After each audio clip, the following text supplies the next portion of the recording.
নমস্কার বন্ধুরা, চম্পাস কিচেনে সবাইকে স্বাগত জানাই। রিকের এখন স্কুল বন্ধ চলছে, তো আমরা যাচ্ছি ত্রিপুরায় ঘুরতে। আজ হচ্ছে 17 ডিসেম্বর, সানডে 2023।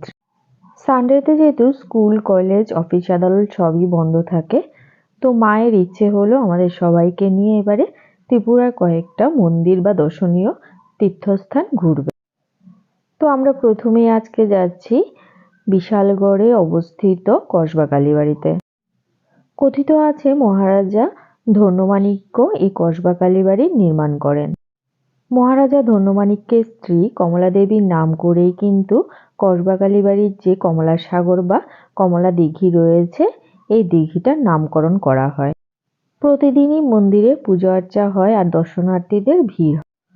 তো আমরা সাবরুম সাউথ ত্রিপুরা থেকে বেরিয়ে কসবা কালীবাড়ি প্রথমেই গেলাম।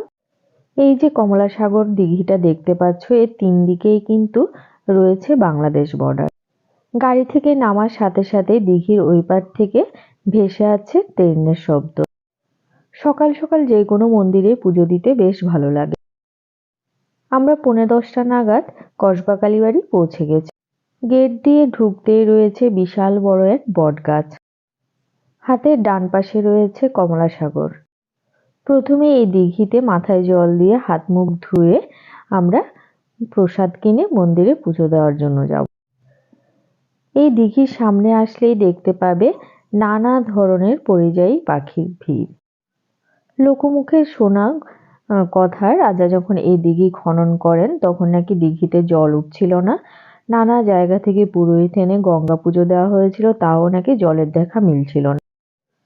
তখন দেবী কসবেশ্বরী মাতা কালী রাজাকে স্বপ্নাদেশ দেন যে উনার স্ত্রী কমলা দেবীকে দিঘিতে নামতে। রানীমাতা কদম বাড়িয়ে যত দিঘির গভীরের দিকে যাচ্ছিলেন, তত নাকি জলের গভীরতা বেড়ে উঠছিল। কিছুক্ষণের মধ্যেই নাকি জলের তলে তলিয়ে পড়েন রানী। দিঘির মনোরম সৌন্দর্য উপভোগ করে আমরা এবারে চলে আসলাম পুজো সামগ্রী নেওয়ার জন্য। দিঘি থেকে মন্দিরে ওঠার হাতের বাঁ পাশে সারিবদ্ধভাবে রয়েছে পেয়ারার দোকান। এই দোকানগুলি থেকে তোমরা তোমাদের পছন্দ মতো পুজোর ডালি সাজিয়ে নিতে পারো। পুজোর ডালি হাতে নিয়ে আলপনা করা রাস্তা পেরিয়ে আমরা উঠে যাচ্ছি মায়ের পুজো দেওয়ার জন্য। রাস্তার দুপাশে খুব সুন্দর রয়েছে পাহাড়ের গা বেয়ে নানা ধরনের স্থাপত্য কার্য। তো বন্ধুরা, আজকের ভিডিওটা তোমাদের কেমন লাগছে অবশ্যই কমেন্ট করে জানাবে। ভালো লাগলে লাইক করবে আর তোমার বন্ধুদের সাথে ভিডিওটাকে শেয়ার করতে কিন্তু একদম ভুলবে না। আর আমার যে বন্ধুরা ত্রিপুরায় কসবা কালীবাড়ি এখনো ঘুরতে আসোনি, ঘুরতে আসবে ভাবছো, তোমরা কিন্তু অবশ্যই একবার এই মন্দির দর্শন করে যেতে পারো। আশা করি মন্দিরে এসে তোমাদের মন প্রাণ জুড়িয়ে যাবে। এখানে মায়ের মূর্তি কালো কষ্টি পাথরে তৈরি করা। এখানে মা দশভুজা, সিংহবাহিনী এবং মহিষাসুর পাশে আছে।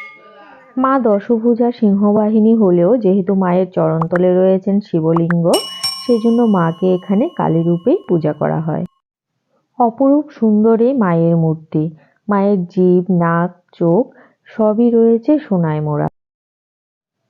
মায়ের পুজো দেওয়া হয়ে গেছে, কয়েকটা ছবি তুলে এবারে আমরা চরণামৃত আশীর্বাদ নিয়ে নিচ্ছি। হাতের ডান পাশে পুরোহিত মশাই মায়ের চরণ স্পর্শিত সিঁদুর আর চরণামৃত সকল তীর্থযাত্রীদের মধ্যে বিলি করছেন। প্রতি বছর ভাদ্র মাসের অমাবস্যা তিথিতে এখানে বিরাট মেলার আয়োজন করা হয়। পাঠা বলিরও কিন্তু নিয়ম রয়েছে এখানে।